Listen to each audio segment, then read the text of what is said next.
الحمد لله جل وعلا وصلى الله وسلم على عبده المصطفى ورسوله المجتبى وعلى آله النجبى وأصحابه الأتقياء أما بعد فأعوذ بالله من الشيطان الرجيم بسم الله الرحمن الرحيم أحل الله البيع وحرم الربا وقال النبي صلى الله عليه وسلم الربا 70 بابا وأدناها كالذي يقع على أمي صدق الله العلي العظيم وصدق رسوله النبي الكريم اللهم صل على سيدنا ومولانا محمد في أول كلامنا اللهم صل على سيدنا ومولانا محمد في أوسط كلامنا اللهم صل على سيدنا ومولانا محمد في آخر كلامنا سامعین ذی وقار برادران ملت اسلامیہ، اللہ تعالی نے امت مسلمہ کو خیر امت اور امت وسط کا تمغہ عنایت فرما کر اسے ایمان و عقائد، تمدن و معاشرت، عبادات و اعمال، اقتصاد و معیشت، غرض دنیا کے ہر شعبے میں ایک امتیازی شان بخشی ہے جو انہیں دیگر تمام امتوں سے ممتاز کر دیتی ہے۔ اسلام کا نظام معیشت دنیا کے رائج الوقت نظام معیشت میں سب سے الگ تھلگ ہے۔ اسلام کا نظریہ ہے کہ انسان کی جان بھی محترم ہے، اسلام کا انسان کا مال بھی محترم ہے۔ انسان کی جان کے ساتھ کھلواڑ کرنا بھی جرم ہے، انسان کے مال کے ساتھ کھلواڑ کرنا بھی جرم ہے۔ انسان کے جان کے ساتھ ظلم زیادتی ہو تو اسے قتل و غارت گری کہتے ہیں، اور اسلام کے مال کے ساتھ، انسان کے مال کے ساتھ ظلم زیادتی ہو تو اسے سود اور دیگر تمام کے تمام جرائم جسے غصب، چوری اور ڈاکہ زنی کہا جاتا ہے۔ انسان کا مال بھی ذی احترام ہے اور انسان کی جان بھی ذی احترام ہے۔ ان دونوں کا احترام کرنا یہ اسلام کا نظریہ ہے۔ انہی مالی جرائم میں سے ایک جرم ہے جو سودی نظام کی شکل میں عام ہو رہا ہے۔ سودی نظام کے ذریعے سے خود غرضی، زر پرستی، رحمت و شفقت کا جنازہ نکل جاتا ہے، خود غرضی عام ہو جاتی ہے اور سنگ دلی عام ہوتی ہے۔ اس کے برعکس اسلام ایک ایسے صحت مند معاشرہ تعمیر کرنا چاہتا ہے جس میں محبت و شفقت، رحمت و کرم اور رحمت و شفقت، ایثار و تعاون عام ہو، جس کے ذریعے سے انسان ایک دوسرے کی مصیبتوں کو سمجھے، انسان ایک دوسرے کی مصیبتوں میں کام آئے، غریبوں اور کمزوروں کی مدد کرے، انسان ایک دوسرے کی مصیبتوں میں ایک دوسرے کا ساتھ دے۔ اسلام اس طرح سے معاشرے کی تعمیر کرنا چاہتا ہے۔ اس کے برعکس سودی نظام کے ذریعے سے معاشرے میں سنگ دلی عام ہوتی ہے، رحمت و شفقت، محبت و مودت کا جنازہ نکل جاتا ہے، اخلاقیات تباہ و برباد ہو جاتی ہے۔ اسلام کی یہ تعلیم ہے، ارحموا من فی الارض یرحمکم من فی السماء، تم زمین والوں پر رحم کرو، آسمان والا تم پر رحم کرے گا۔ اسلام کی یہ تعلیم ہے، من نفس عن مؤمن کربۃ من کرب الدنیا، جو شخص کسی مومن بندے سے دنیاوی تکالیف میں سے کسی تکلیف کو دور کر دیتا ہے تو نفس اللہ عنہ یوم القیامہ قربۃ من قرب الاخرہ، تو اللہ تعالیٰ قیامت کی تکالیف میں سے تکلیف کو اللہ تعالیٰ اس سے دور کریں گے۔ اور اسلام کی تعلیم ہے ومن یسر علی معسر فی الدنیا، جو شخص دنیا میں کسی تنگ دست کے ساتھ، کسی مجبور کے ساتھ سہولت کا معاملہ کرے گا، کسی تنگ دست کے ساتھ آسانی کا معاملہ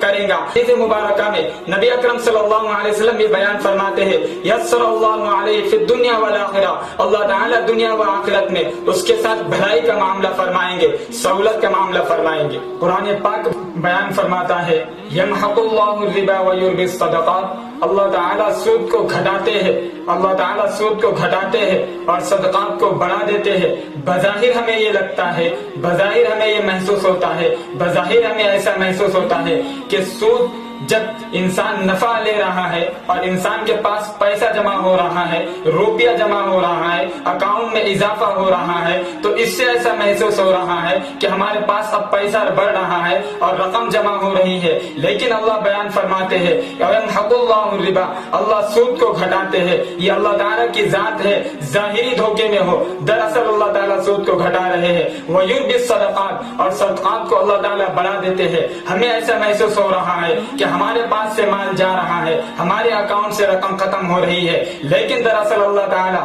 اس رقم کو بڑھا رہے ہیں، کیونکہ اللہ تعالیٰ کا حکم ہے، اللہ تعالیٰ کا ارشاد ہے، وَيُرْبِي الصَّدَقَاتِ، اللہ تعالیٰ ہی کی ذات ہے، یہ اللہ تعالیٰ ہی کی ذات ہے جو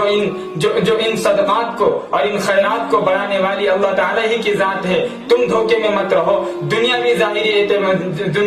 اور ظاہری اسباب پر تمہاری نظر نہیں ہونی چاہیے۔ یمحق اللہ الربا ویربی الصدقات، سود خور کا مال آخرت میں، سود خور کا مال اس کے لیے کوئی کام نہیں آئے گا، بلکہ اس سود خور کا مال آخرت میں اس پر وبال جان بن جائے گا۔ اس کے برعکس صدقہ و خیرات کرنے والے کے لیے آخرت میں راحتیں ہیں، نعمتیں اللہ تعالیٰ نے بیان فرمائی ہے، اس کے لیے آسائشیں ہے۔ یہ دونوں میں فرق ہے، سود خور کے لیے آخرت میں اس کا مال اس کے لیے وبال بن رہا ہے، اور صدقہ و خیرات کرنے والے کے لیے آخرت میں اس کا مال ابدی نعمتوں کا ذریعہ بن رہا ہے اور دائمی راحتوں کا ذریعہ بن رہا ہے۔ بہت سے مفسرین نے یہ بیان فرمایا ہے کہ سود کا مٹانا اور صدقات کا بڑھانا یہ آخرت کے اعتبار سے تو ہے ہی، مگر دنیا میں بھی اس کے کچھ آثار اللہ تعالیٰ ظاہر کر دیتے ہیں، جیسا کہ یہ بات تجربات اور مشاہدات سے ثابت ہے کہ بڑے بڑے کروڑ پتی اور سرمایہ دار دیکھتے ہی دیکھتے منٹوں میں فقیر بن گئے، اور دیکھتے ہی دیکھتے وہ ایک ایک روپیہ اور ایک ایک پیسے کے محتاج بن گئے۔ ناظرین گرامی، سامعین با تمکین، اگر ظاہری طور پر مال برباد نہ بھی ہو، ظاہری طور پر مال اس کے سود خور سے ختم نہ بھی ہو، تب بھی حلال مال کے جو برکات ہے، حلال مال کے ثمرات ہے اور اس کے فوائد ہے، اس سے محرومی یہ لازمی ہے۔ شاید اگر کسی کو یہ شبہ ہو سکتا ہے کہ آج سود خور بڑی سے بڑی سود خوروں کو بڑی سے بڑی راحتیں حاصل ہے، عیش و آرام کے سارے اسباب انہیں مہیا ہے، اور شان و شوکت کے سارے سامان ان کے پاس موجود ہے، اور وہ بہت عمدہ طریقے سے زندگی گزار رہے ہیں، لیکن ذرا غور کیا جائے تو یہ بات ہر کوئی سمجھ سکتا ہے کہ سامان راحت اور راحت میں بڑا فرق ہے۔ سامان راحت تو کارخانوں اور فیکٹریوں میں بنتا ہے اور بازاروں میں بکنے آتا ہے اور پیسوں اور روپیوں کے عوض خریدا جاتا ہے، لیکن راحت یہ ایسی دولت ہے جو کسی فیکٹری اور کارخانے میں نہیں بنتی، جو کسی بازار میں بکنے نہیں آتی، اور جسے پیسوں کے اور روپیوں کے عوض خریدا نہیں جا سکتا، بلکہ راحت ایک ایسی چیز ہے، بلکہ راحت ایک ایسی رحمت ہے جو من جانب اللہ براہ راست بندوں کو عطا ہوتی ہے، اور وہ حلال رزق کے ذریعے سے عطا ہوتی ہے۔ قرآن و سنت میں رزق حلال کی جگہ جگہ ترغیبیں آئی ہے، رزق حلال پر فضیلتیں آئی ہے، رزق حلال پر فضائل بیان کیے گئے ہیں۔ قرآن پاک بیان فرماتا ہے، یا ایھا الرسل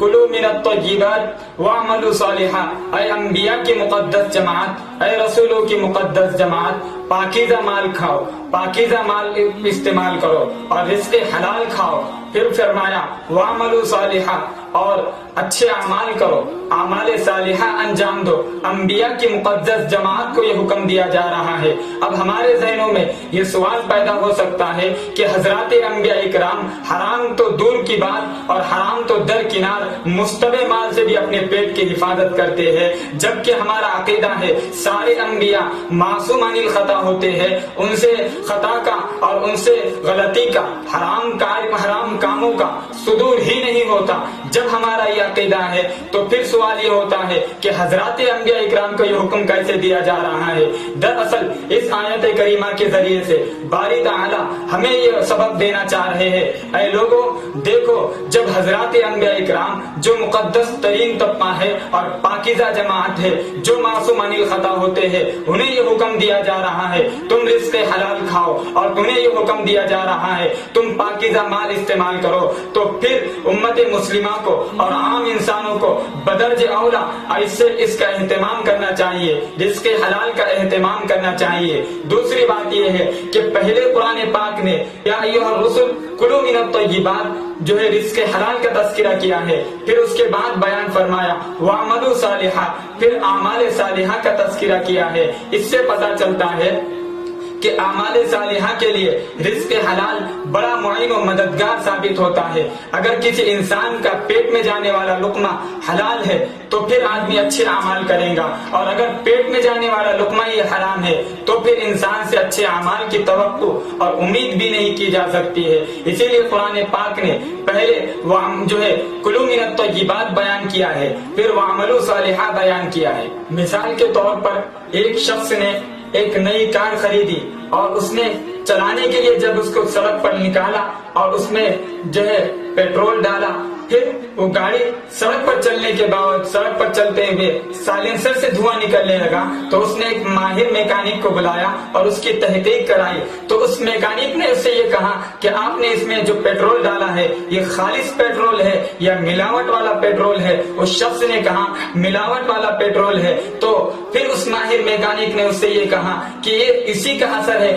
کہ آپ نے اس گاڑی کے اندر ملاوٹ والا پیٹرول ڈالا ہے، جس کے ذریعے سے ملاوٹ والے پیٹرول کے ذریعے سے سائلنسر سے دھواں نکل رہا ہے اور گاڑی روڈ پر اور سڑک پر صحیح طریقے سے نہیں چل پا رہی ہے۔ تو میرے بھائیوں، اگر ایک گاڑی اگر اس میں ملاوٹ والا پیٹرول ڈالا جاتا ہے، ملاوٹ اور آمیزش والا پیٹرول ڈالا جاتا ہے، تو دنیا کی سڑک پر گاڑی صحیح طریقے سے نہیں چل سکتی ہے۔ تو پھر ہمارے پیٹ میں حرام اور حلال کی آمیزش والا مال اگر جائے گا اور مشتبہ مال جائے گا اور حرام کی آمیزش والا لقمہ ہمارے پیٹ میں جائے گا تو پھر ہماری زندگی جنت والے سڑک پر کیسے چل سکتی ہے؟ قرآن و سنت میں جگہ جگہ فضیلتیں بیان کی گئی رزق حلال پر اور رزق حرام پر، حرام مال پر۔ قرآن کریم نے اور احادیث مبارکہ میں سخت سے سخت وعیدیں بیان فرمائی ہے۔ حضور نے فرمایا لعن رسول اللہ، ایک حدیث مبارکہ ہے، لعن رسول اللہ صلی اللہ علیہ وسلم آکل الربا وموکلہ وکاتبہ وشاہدی۔ اللہ کے رسول صلی اللہ علیہ وسلم لعنت فرماتے ہیں اور اس پر لعنت بھیجتے ہیں جو سود کا کھانے والا ہے اور سود دینے والا ہے، وکاتبہ اور سود کا لکھنے والا ہے، وشاہدی اور سودی کاروبار پر گواہ بننے والا ہے، وقالہم سوا اور یہ تمام کے تمام گناہ کے اندر برابر ہے۔ سودی کاروبار پر، سود لینے والے پر، سود دینے والے پر اور سودی کاروبار میں گواہ بننے والے پر، سودی کاروبار میں اعانت کرنے والے پر، کیونکہ سود یہ حرام ہے اسلام کے اندر، اور اسلام نے بیان فرمایا وَلَا تَعَاوَنُوا عَلَى الْإِثْمِ، اور تم گناہ کے کاموں پر ایک دوسرے کی مدد مت کرو۔ سبب الحرام حرام، اور حرام چیز کا اور حرام کاری کا سبب یہ خود حرام ہوتا ہے۔ اسی نظریے کے مطابق اللہ کے رسول صلی اللہ علیہ وسلم نے لعنت بیان کی ہے اور تمام کے تمام سودی کاروبار میں ملوث ہونے والے تمام لوگوں پر، سودی کاروبار کا حصہ بننے والے تمام لوگوں پر لعنت فرمائی ہے۔ میرے بھائیوں، اگر آپ اللہ کے رسول صلی اللہ علیہ وسلم امام الانبیاء، خاتم الانبیاء، جن کے صدقے طفیل میں اس کائنات کو وجود بخشا گیا، جن کے صدقے طفیل میں مجھے اور آپ کو زندگی عطا کی گئی ہے، جن کے صدقے طفیل میں اللہ تعالیٰ نے دنیا کا پورا نظام چلایا ہے، اللہ کے رسول جو تمام انبیاء میں حضرت محمد صلی اللہ علیہ وسلم نبی آخر الزمان صلی اللہ علیہ وسلم اللہ تعالیٰ کو محبوب ہے، پسندیدہ ہے، ان کے زبان مبارکہ سے یہ الفاظ نکل رہے ہیں اور وہ لعنت برسا رہے ہیں اور وہ لعنت بھیج رہے ہیں سودی کاروبار میں حصہ بننے والے شخص پر۔ تو پھر ہم اللہ کے رسول کی لعنت کے مستحق بن کر اور پھر ہم اللہ کے رسول کی لعنت پا کر ہم دنیا کے اندر کس طرح سے پنپ سکتے ہیں اور دنیا کے اندر کس قدر سے عیش و آرام کی زندگی اختیار کر سکتے ہیں اور دنیا کے اندر کس طرح سے ہم صحیح طریقہ اختیار کر سکتے ہیں اور دنیا کے اندر ہم کس طرح سے صحیح طریقے سے زندگی گزار سکتے ہیں۔ اللہ اس کے رسول کی لعنت اگر ہم پر برس رہی ہے تو پھر یہ ہمارے لیے سوچنے کا مقام ہے۔ طرح طرح کے وعیدے اور طرح طرح کے سخت سے سخت ترغیبات سنت رسول اللہ نے اور احادیث مبارکہ کے ذریعے سے بیان کی گئی ہے۔ حضور نے فرمایا الربا 70 بابا، سود کے 70 درجے ہیں، سود کے 70 شاخیں ہیں، وادناها كالذي يقع على امي، اور اس کی سب سے ادنا شاخ اور اس کا سب سے ادنا درجہ اور اس کا سب سے ادنا گناہ یہ ہے کہ آدمی اپنی ماں کے ساتھ بلاتکاری کرے، اپنی ماں کے ساتھ زنا کرے۔ حدیث میں بیان فرمایا ہے اجتنبوا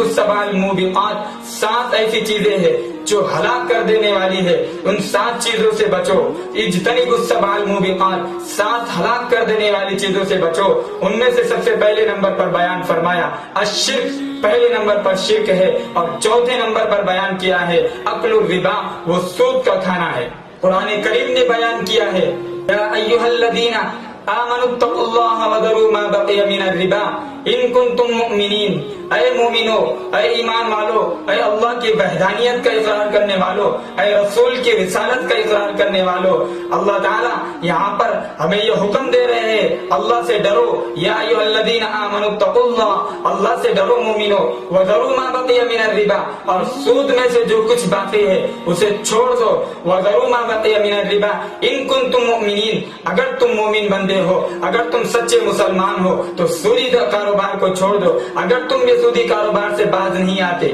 سودی نظام سے اپنے ہاتھ کو دور نہیں رکھتے، تو پھر اللہ اس کے بعد کتنی سخت وعید بیان فرما رہے ہیں فَإِن لَّمْ تَفْعَلُوا، اگر تم اس سے باز نہیں آتے فَأْذَنُوا بِحَرْبٍ مِّنَ اللَّهِ وَرَسُولِهِ، اللہ اس کے رسول تم سے اعلان جنگ کرتے ہیں۔ اور پھر میرے بھائیو ہمیں یہ سوچنے کی ضرورت ہے، ہم اللہ اس کے رسول جس سے اعلان جنگ کر رہے ہیں، کون شخص ہے جو اللہ اس کے رسول کا مقابلہ کر سکتا ہے؟ کون شخص ہے جو اللہ اس کے رسول سے پنجہ لڑا سکتا ہے؟ کون ایسا انسان ہے دنیا کا جو اللہ اس کے رسول سے مقابلہ کر سکتا ہے اور اللہ اس کے رسول سے جنگ کر سکتا ہے؟ بڑے بڑے قومیں آئی اور جنہیں اپنی طاقت پر گھمنڈ تھا، جنہیں اپنی حکومتوں پر گھمنڈ تھا، بڑے بڑے لوگ دنیا کے اندر سرمایہ دار آئے، حکومتوں کے رکھنے والے آئے، نمرود آیا، فرعون آیا، شداد آیا، قوم شعیب آئی، قوم صالح آئی، اللہ تعالیٰ نے ان کے غرور و گھمنڈ کو توڑ کر انہیں خاکستر کر ڈالا اور انہیں طرح طرح کے مصائب اور آلام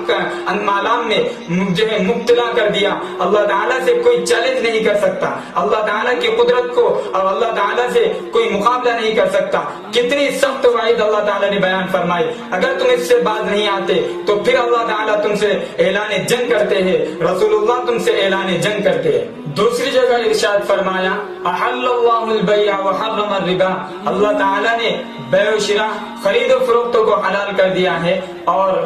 وحرم الربا، اور سود کو اللہ تعالیٰ نے حرام کر دیا ہے۔ یہاں پر اللہ تعالیٰ اپنی مالکیت، اپنی حاکمیت اور اپنی خالقیت کے ذریعے سے یہ ہمیں آرڈر دے رہے ہیں، ہمیں حکم دے رہے ہیں، اے لوگوں اگرچہ تمہیں سود کے اندر کتنا ہی نفع نظر آئے اور تمہیں سود کے اندر کتنا ہی بڑھوتری نظر آئے، اضافہ نظر آئے، لیکن یاد رکھو یہ حکم اور یہ آرڈر اللہ تعالیٰ کا ہے۔ تمہیں کاروبار کرنا ہے تو تمہیں تجارت کرنا ہے تو اللہ تعالیٰ نے بیع و شراء کو، تجارت کو، کاروبار کو مضاربت کے طریقے سے ہو یا مشارکت کے ذریعے سے ہو اور دیگر تمام ذریعے سے ہو، وہ تمام ذرائع جو شریعت میں حلال ہے ان تمام ذریعے سے تجارت کیجیے۔ اللہ تعالیٰ بیان فرماتے ہیں ہم نے تجارت کو حلال کر دیا ہے اور ہم نے سود کو حرام کر دیا ہے۔ ایک شخص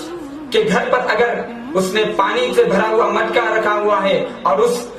پانی سے بھرے ہوئے مٹکے کے اندر پیشاب کا ایک قطرہ اگر خدا نخواستہ گر جاتا ہے تو پھر اس شخص کو یہ برداشت نہیں ہو سکتا اور اس کی غیرت کا یہ تقاضا نہیں ہے اور وہ اسے برداشت نہیں کر سکتا کہ اس پانی کو پینے کے لیے استعمال کرے یا اس پانی کو کھانے کے لیے استعمال کرے، بلکہ وہ پورا پانی پھینک دیتا ہے۔ اور اگر کوئی بہت ہی زیادہ نفیس الطبع شخص ہو اور نازک مزاج والا شخص ہو تو وہ پورا مٹکا ہی پھوڑ ڈالے گا کہ اب اس کی کوئی ضرورت نہیں ہے، کیونکہ اس پانی کے اندر اور اس مٹکے کے اندر حرام اور پیشاب کا قطرہ جو ہے گر چکا ہے۔ اب یہ پانی کو استعمال کرنا غیرت انسانی کے خلاف ہے، اب پانی ہم لوگ استعمال نہیں کر سکتے۔ تو پھر میرے بھائیوں سوچنے کا مقام ہے، ہم خالق، ہم مخلوق ہو کر اور ہم مملوک ہو کر، ہم بندے ہو کر ہمیں یہ گوارا نہیں کہ حرام کا ایک قطرہ پیشاب کا ہمارے حلال پانی کے اندر مل جائے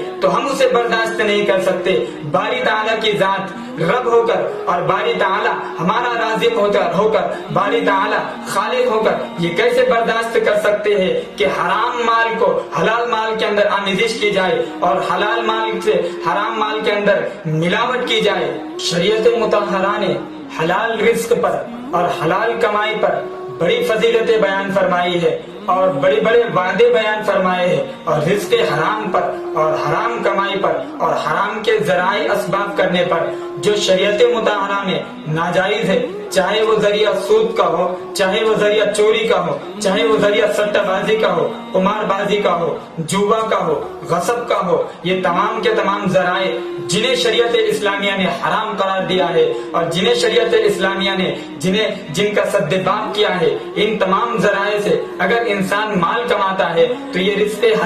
حرام کمائی پر شریعت نے جہاں پر رزق حلال پر فضیلتیں بیان کی ہے تو وہیں پر حرام کمائی پر سخت سے سخت وعیدیں بھی بیان کی ہے اور سخت سے سخت جو ترہیبات بھی بیان کی ہے۔ تو میرے بھائیوں، یہ سود کی لعنت، سود کی نحوست کتنی سخت نحوست ہے اور کتنی خطرناک نحوست ہے، جس پر اللہ اس کے رسول کا اعلان جنگ ہے، جس پر اللہ اس کے رسول کی لعنت برس رہی ہے، جس پر اللہ اس کے رسول جسے خبیث بیان کر رہے ہیں اور نجیس بیان کر رہے ہیں، اور جس کے بارے میں رسول اللہ یہ کہہ رہے ہیں کہ اپنی ماں کے ساتھ زنا کرنے کے برابر ہے، اور یہ سود کے بارے میں، یہ جو ہے رزق حرام اور حرام کمائی کے بارے میں اللہ کے رسول فرما رہے ہیں جس شخص کے پیٹ میں حرام کا ایک لقمہ داخل ہو جاتا ہے، 40 روز تک وہ عمل کرتا ہے، اسے اس عمل پر ثواب نہیں ملتا، اس کا عمل اللہ تعالیٰ کے دربار میں قبول نہیں ہوتا ہے۔ کتنی سخت وعید اللہ کے نبی بیان کر رہے ہیں۔ اس سود کی لعنت ہے، یہ سود کی نحوست ہے، اس سود کی نحوست سے اور اس سود کی خباثت کے کتنے یتیموں کے منہ کا نوالہ چھن گیا اور کتنے غریبوں کے پیٹ کا لقمہ چھن گیا ہے، اور کتنے آباد مکانات ویرانیوں میں تبدیل ہو چکے ہیں، اور کتنی شادیاں بربادیوں میں بدل چکی ہے، اور کتنے قرض خواہوں نے اپنی جانوں کو موت کے گھاٹ اتار لیا ہے، اور کتنی اخلاقیات تباہ و برباد ہو چکی ہے، ہمدردی و محبت اور شفقت کے جنازے نکل چکے ہیں، اور آج لوگ صرف خود غرض بنتے جا رہے ہیں۔ یہ سود کی نحوست ہے۔ لہذا میرے بھائیوں، ہمیں یہ چاہیے کہ ہم اس سود کی نحوست سے اپنے آپ کو دور رکھے، اسلامی معاشرے سے جڑ جائے، تعلیمات اسلامیہ کو اپنے زندگی کا حصہ بنائے اور حلال ذرائع استعمال کرے اور حلال ذرائع کو اختیار کرے، اور سودی نظام کے ذریعے سے اور سودی نظام سے جو تباہی آ رہی ہے اس سے اپنے آپ کو دور رکھے، معاشرے سے سودی نظام کو ختم کرے، اور دیگر جو تمام کے تمام ذرائع ہے جو اسلام کے اندر ناجائز ہے، ان تمام کے تمام اسباب و ذرائع سے اپنے آپ کو دور رکھے، اپنے ایمان کی پختگی کو مضبوط رکھے، مضبوط اور مستحکم بنانے کی کوشش کرے۔ اللہ تعالیٰ سے دعا گو ہوں اللہ تعالیٰ ہمیں کئی سنی باتوں پر عمل صالح کی توفیق عطا فرمائے۔ وآخر دعوانا الحمد للہ رب العالمین۔